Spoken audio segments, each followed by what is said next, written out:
सभी को राधे राधे। सौरभ वैदिक एस्ट्रोलॉजी यूट्यूब चैनल पे आप सभी का स्वागत है। मैं आप लोगों के सामने एक और न्यू वीडियो के साथ हाजिर हूँ। आज हम बात करेंगे मीन लग्न में गुरु के 12 भाव में कैसा फल होता है। तो चलिए शुरू करते हैं। केंद्र भाव में गुरु विराजमान है, शो राशि को हो गए, बलि हो गए, तो बहुत अच्छा माना जाता है। गुरु एक शुभ प्लेनेट है, बेनिफिक प्लेनेट है। ऐसे में जातक को धार्मिक बनाते हैं, धार्मिक होते हैं, भगवान में आस्था रखने वाले होते हैं। जिस भी जातक की कुंडली में गुरु लग्न में है तो ऐसे लोग मांस मदिरा से बचे। अगर मांस मदिरा का सेवन नहीं करेंगे तो फिर गुरु यहाँ से और भी पॉजिटिव रिजल्ट देंगे। तो लग्न में गुरु विराजमान है तो सदैव अच्छा फल देते हैं। खुद की राशि है, शो राशि के हो गए, बलि हो गए, तो शुभता में बढ़ोतरी कर देते हैं। पंचम दृष्टि से ज्ञान भाव को देखेंगे। उच्च की राशि हो गई कर्क, तो संतान पक्ष मजबूत कर देंगे। सप्तम दृष्टि से दाम्पत्य जीवन के सुखों में वृद्धि कर देंगे। नवम दृष्टि से भाग में वृद्धि कर देंगे। तो लग्न में गुरु है तो सदैव अच्छा फल देते हैं। लग्न में गुरु विराजमान है तो मान सम्मान की वृद्धि करवाएंगे, सुख वैभव की वृद्धि करवाएंगे। गुरु लग्न में है तो सदैव आपको आदर मान सम्मान मिलता रहेगा। अब बात करते हैं धन भाव में। मित्र राशि है, गुरु धन भाव में विराजमान है तो सबसे पहले ऐसे लोग जो सेविंग करेंगे, ऐसे लोगों के पास जो सेविंग होता है सोच समझ कर खर्च करते हैं, क्योंकि गुरु यहाँ पे जातक को पैसे कहीं भी फर्जी में खर्च नहीं करवाते हैं। धन का जो रक्षक होते हैं या गुरु बन जाते हैं। अगर धन भाव में गुरु विराजमान है तो ऐसे लोग सही जगह पे पैसा इन्वेस्ट करते हैं। गुरु धन भाव में विराजमान है तो ऐसे लोग सच बोलते हैं, ऐसे लोगों को सच बोलना चाहिए। और ऐसे लोग को जो कुटुंब परिवार जो रिलेशन है उनसे इनका लगाव बहुत ज़्यादा होता है। बड़ों के साथ बहुत अच्छे से बात करते हैं, स्वभाव इनका बहुत मधुर होता है। वाणी भी इसी घर से देखते हैं तो वाणी बहुत अच्छी हो जाती है, जिसका गुरु धन भाव में विराजमान होते हैं। अब बात करते हैं पराक्रम भाव में। शत्रु राशि है, गुरु पराक्रम भाव में विराजमान हो गए तो पराक्रम में कमी नहीं करेंगे, पराक्रमी पूरा रहेंगे। छोटे भाई बहन का सपोर्ट पूरा मिलेगा। छोटी यात्रा बेवजह का बनी रहेगी, भागदौड़ बनी रहेगी। जिसका भी गुरु पराक्रम भाव में विराजमान है ऐसे लोग पराक्रमी होते हैं। अगर मान लीजिए कोई छोटा सा भी काम हो, इनकी नज़र में वो काम बहुत बड़ा होता है। ये चाहते कि मैं पराक्रम के दम पे उस काम को कैसे हासिल करूं। तो गुरु पराक्रम भाव में विराजमान है तो डरने की कोई ज़रूरत नहीं है। हाँ, शत्रु राशि है, यात्रा थोड़ा सा बढ़ा रहेगा, बट जो यात्रा आप करेंगे उसी से आपको बेनिफिट मिलेगा। अब बात करते हैं सुख भाव में। वापस से केंद्र भाव में आ गए तो घर का, गाड़ी का, वाहन का, सुख का, माता का स्वास्थ्य बहुत अच्छा कर देंगे। घर गाड़ी का वैभव का सुख आजीवन आपको देंगे। केंद्र में गुरु विराजमान है, सुख भाव में गुरु है तो आपको सोचने की कदापि जरूरत नहीं है, अच्छा फल देंगे। अब बात करते हैं पंचम भाव में। गुरु पंचम भाव में विराजमान है, कर्क राशि है तो यहाँ पे गुरु उच्च के हो जाते हैं। और पंचम भाव ज्ञान का घर है, शेयर मार्केट भी इसी से देखते हैं, लव अफेयर भी इसी भाव से देखते हैं। आप कितना एडुकेशन कितने लेवल तक करोगे पंचम भाव से देखते हैं। आपके पास बौद्धिक क्षमता कितना होगा, किसी चीज़ को कैप्चर करने की कैपेसिटी कितनी होगी, पंचम भाव से देखते हैं। तो गुरु पंचम भाव में विराजमान है तो ऐसे लोग बहुत चतुर होते हैं। उच्च के हैं तो अच्छा फल देंगे, आजीवन आपको बुद्धिमान बनाए रखेंगे। कहीं आप फंस भी जाएंगे तो गुरु रास्ता दिखा करके वहाँ से आपको निकाल ले जाएंगे। तो पंचम भाव में गुरु है तो सोचने की जरूरत नहीं है, हर तरफ से आपको शुभ परिणाम ही मिलेंगे। अब बात करते हैं छठे भाव में। मित्र राशि है, रोग रिपु संकल्प का भाव है, कंपटीशन इसी भाव से देखते हैं। गुरु छठे भाव में विराजमान है तो डरिए मत कि शत्रु परेशान करेगा। हाँ, शत्रु भाव में गुरु बैठे हैं तो शत्रु भाव में जब भी बैठे हैं तो शत्रु आपको जितना भी परेशान करेगा, जितना वो परेशान करेगा उतना ही वो नीचे आपसे गिरता जाएगा। गुरु क्या है, ज्ञान के भी कारक हैं, बुद्ध भी बुद्धि के कारक है, गुरु को भी ज्ञान के कारक कहा जाता है। भौतिक क्षमता गुरु प्रदान करते हैं कि आपके अंदर सोचने समझने की शक्ति कितनी है, कितना आप किसी चीज़ को कैप्चर करते हो, कितना जल्दी समझते हो, ये भी गुरु के अंदर है। तो छठे भाव में हो तो ऐसे लोग कोई कंपटीशन वगैरह की तैयारी करते हैं, उसमें सफल हो जाओगे। शत्रु से परेशान मत हो। हाँ, गुरु छठे भाव में बैठे हैं तो थोड़े बहुत खान पान पे आप ध्यान रखें, बेवजह की चीज़ों में ना पड़े। और हालांकि छठे भाव में गुरु विराजमान है तो कभी कभी तबीयत खराब वगैरह भी हो सकता है, कमर के नीचे आपको पेन वगैरह हो सकता है, बट दुश्मन से डरने की कोई ज़रूरत नहीं है। कंपटीशन के लिए बहुत बढ़िया है, यहाँ बैठे हैं, अगर आप कंपटीशन की तैयारी करते हो तो आप सफल हो जाओगे। अब बात करते हैं सप्तम भाव में। गुरु सप्तम भाव में विराजमान है तो सबसे पहले दाम्पत्य जीवन के सुखों में बढ़ोतरी कर देंगे। आजीवन आप सुखी रहोगे, आपके जो पार्टनर है उसके साथ हमेशा आप अच्छा फील करोगे। बिजनेस के लिए बहुत अच्छा है। हाँ, अगर गुरु सप्तम भाव में जिस भी जातक की कुंडली में बैठा है वो कदापि झूठ ना बोले, अपने पार्टनर के साथ हमेशा लॉयल रहें। झूठ अगर यहाँ पे बोलते हैं तो फिर गुरु उनको बहुत गलत रिजल्ट देते हैं, बेवजह कहीं आप फंस जाओगे, फिर गलत रिजल्ट मिलेगा। तो जिसका भी सप्तम भाव में गुरु विराजमान है, आप इसका लाभ लीजिए, गुरु के मंत्रों को जाप कीजिए, गुरु को और बलि कीजिए। बलि है तो सप्तम भाव वैवाहिक जीवन का होता है, सेकंड संतान पक्ष भी सप्तम भाव से देखते हैं। सप्तम भाव में गुरु विराजमान है तो दूसरा जो संतान होगा वो भी पुत्र होगा। पंचम भाव से भी पुत्र देखते हैं, तो पंचम भाव में गुरु विराजमान है तो पहला संतान जो होगा वो भी पुत्र होगा, और गुरु सप्तम भाव में विराजमान है तो दूसरा जो संतान होगा वो भी पुत्र होगा, क्योंकि संतान के कारक गुरु हैं।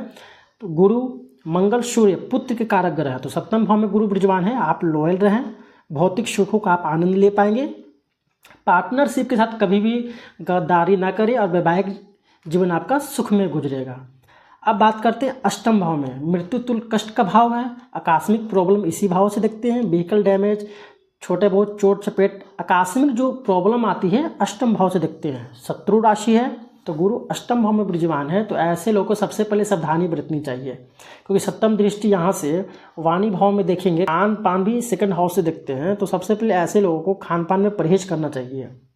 खान पान में परहेज नहीं करेंगे तो फिर आपको बीमारी दे देंगे। अष्टम भाव मृत्यु तुल्य कष्ट है, तो अष्टम भाव में गुरु विराजमान है, हालांकि शुभ प्लेनेट है, बेनिफिक प्लेनेट है, तो आपको जो नेगेटिविटी एनर्जी है उसमें कमी कर देंगे। मैं ये नहीं कहूँगा गुरु यहाँ पे बैठे हैं तो आपको नेगेटिविटी नहीं आएगा, नेगेटिविटी मिलेंगे, बट गुरु एक बेनिफिक प्लेनेट है तो उसमें कमी कर देंगे, आपको रास्ता दिखा के निकाल ले जाएंगे। फिर भी आपको सचेत रहने की ज़रूरत है कि अष्टम भाव में गुरु विराजमान है, तो किसी को पैसे दे रहे हो तो उसमें आप एजेंट ना बने। उसके बाद कोई गाड़ी वगैरह लोन पे लेता उसमें आप एजेंट ना बने, मतलब ये सब चीज़ों से आप दूर रहें, वरना आप फंस सकते हैं। बात करते हैं भाग्य भाव में, मित्र राशि है, तो भाग्य भाव में लग्न का लॉर्ड भाग्य भाव में विराजमान हो गया तो बहुत उत्तम माना गया है। आपका सारा काम भाग्य के भरोसे हो जाएगा। जो चीज़ आपकी किस्मत में ना भी होगा वो गुरु आपको करवा देंगे, आकर के दिला देंगे। भाग्य भाव में गुरु मित्र राशि है, केंद्र के स्वामी त्रिकोण भाव में आ गए तो बहुत अच्छा फल देते हैं। ऐसे में जातक के पास हर एक सुख सुविधा पाई जाती है, पिता का पूरा सपोर्ट मिलता है, व्यक्ति धार्मिक होते हैं, भगवान में आस्था रखने वाले होते हैं। ऐसे लोगों को भगवान में बहुत आस्था होता है, जितना ये भगवान में आस्था रखते हैं उतना ही इनकी ज़िंदगी में बढ़ोतरी होती चली जाती है। तो भाग्य भाव में गुरु हमेशा अच्छा फल देते हैं, और यहाँ से बैठ करके सप्तम दृष्टि पराक्रम भाव पे जाएगा तो ऐसे लोग बहुत पराक्रमी होते हैं।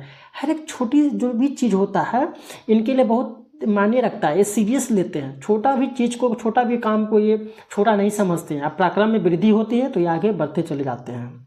अब बात करते हैं कर्म भाव में, गुरु की मूल त्रिकोण राशि है, खुद के राशि में एक बार फिर से केंद्र में आ गए, स्वराशि हो गए, बलि हो गए, तो ऐसे में कार्य क्षेत्र में गुरु बहुत सफलता दिलाते हैं।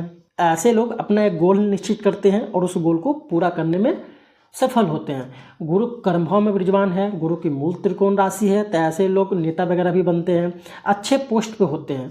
ज़्यादातर देखा गया है गुरु कर्म भाव में विराजमान है तो ऐसे लोग टीचर बनते हैं, टीचिंग से जुड़े अगर काम करते हैं तो फिर बहुत ज़्यादा बेनिफिट मिलता है उसको, क्योंकि गुरु कर्म भाव में है, कर्मास भाव में है, तो यहाँ पर टीचिंग गुरु से जुड़े काम अगर कोई करता है तो बहुत सक्सेस मिलता है उसमें।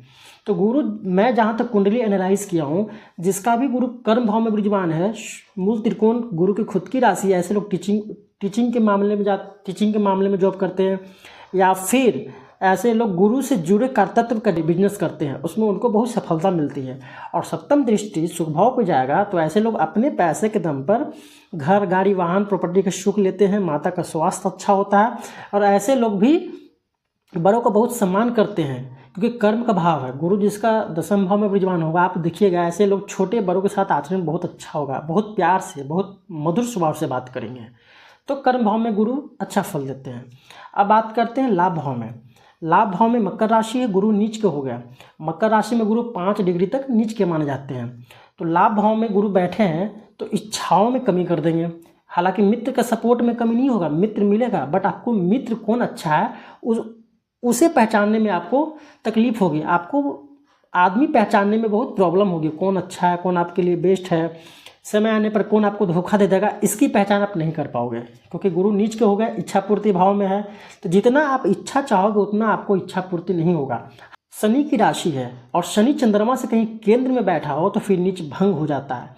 फिर नीच भंग हो गया तो फिर आपकी सभी इच्छाओं की पूर्ति करवा देंगे। घर का, प्रॉपर्टी का, जितना भी आप इच्छा रखते हैं दशा, अंतरदशा, महादशा में गुरु आपको दे देंगे। जब नीच भंग हो जाए या फिर शनि यहाँ पे बैठा हो, शनि की तीसरी दृष्टि हो जाए, या फिर शनि यहाँ बैठा है, या फिर शनि पंचम भाव से देख ले सप्तम दृष्टि, तो नीच भंग हो गया। जब भी गुरु का नीच भंग होगा फिर आपको सभी इच्छाओं को गुरु दे देंगे, सभी इच्छाओं को पूरी कर देंगे। प्रॉपर्टी का अगर चाहत रखते हैं तो कहीं ना कहीं से आपको पैसा व्यवस्था करके प्रॉपर्टी खरीद लोगे। मित्र लोग का बहुत सपोर्ट मिलेगा। और यहाँ से सप्तम दृष्टि ज्ञान भाव पे जाएगा तो बुद्धि से, चालाकी से आप कहीं ना कहीं से अपना इच्छा जो है वो पूरी कर लोगे। पैसा न भी रहेगा, आप कहीं ना कहीं से व्यवस्था कर लोगे। तो गुरु लाभ भाव में नीच के हैं, नीच भंग हो गया। जब भी नीच भंग हो गया तो जब भी नीच भंग हुआ तो एक राजयोग बन गया, तो अच्छा रिजल्ट मिलेगा। अब बात करते हैं द्वादश भाव में। शनि की राशि है, गुरु द्वादश भाव में विराजमान है, तो हॉस्पिटल का, मोक्ष का और विदेश जाने का योग बना देते हैं। गुरु द्वादश भाव में विराजमान है तो सबसे पहले विदेश में सेटल होने का एक अच्छा योग बना देते हैं, क्योंकि शुभ प्लेनेट है, बेनिफिक प्लेनेट है। तो ऐसे लोग अगर विदेश जाना चाहते हैं तो गुरु उनकी इच्छाओं को पूरी करते हैं। तो द्वादश भाव में गुरु विराजमान है तो आप डरिए मत, ये आपके लिए अच्छा भी है। मोक्ष का भाव है, व्यय का भाव है, तो गुरु धार्मिक जगहों पर आपसे पैसा भी खर्च करवाएंगे। धार्मिक जगहों पे आप पैसा खर्च करेंगे। ऐसे लोग डोनेट देना पसंद करते हैं, चैरिटी वगैरह में ऐसे लोग खूब पैसा देते हैं। तो 12वें भाव में गुरु विराजमान है तो आपको डरने की जरूरत नहीं है। आपको भी यहाँ भी बैठे तो अच्छा ही रिजल्ट देंगे। और यहाँ से बैठ करके सप्तम दृष्टि रोग रिपु भाव पे जाएगा। मित्र राशि है तो शत्रुओं पर भी विजय दिलवाएंगे और कंपटीशन वगैरह के लिए भी अच्छा है। तो द्वादश भाव में गुरु विराजमान है तो अच्छा रिजल्ट देंगे। विदेश वगैरह जाने का, सेटलमेंट का संयोग बना देते हैं। तो ये था आज का मीन लग्न में गुरु के 12 भाव में प्रभाव। मेष से मीन तक हमने एक सीरीज शुरू किया था, वो आज खत्म हो गया है। नेक्स्ट वीडियो में हम किसी और टॉपिक पे बात करेंगे। अगर आप भी किसी चीज़ के बारे में जानना चाहते हैं, समाधान चाहते हैं, कौन सा स्टोन आप पहन रखे हो वो आपको शूट कर रहा है या नहीं कर रहा है, आपने जो रुद्राक्ष पहन रखा है वो आपको शूट कर रहा है नहीं कर रहा, आपको कितने मुखी रुद्राक्ष शूट करेगा, किसी भी समस्या का समाधान चाहते हो, किसी चीज़ में मन नहीं लग रहा, राहु कि दशा चल रहा, राहु परेशान कर रहा हो, राहु केतु से परेशान हो, शनि से परेशान हो, किसी भी चीज़ के बारे में आप समाधान चाहते हो, कुंडली बनवाना हो, दिखवाना हो, तो आप मुझसे कंसल्ट कर सकते हैं। व्हाट्सएप में मेरा नंबर दिया हुआ रहता है। धन्यवाद।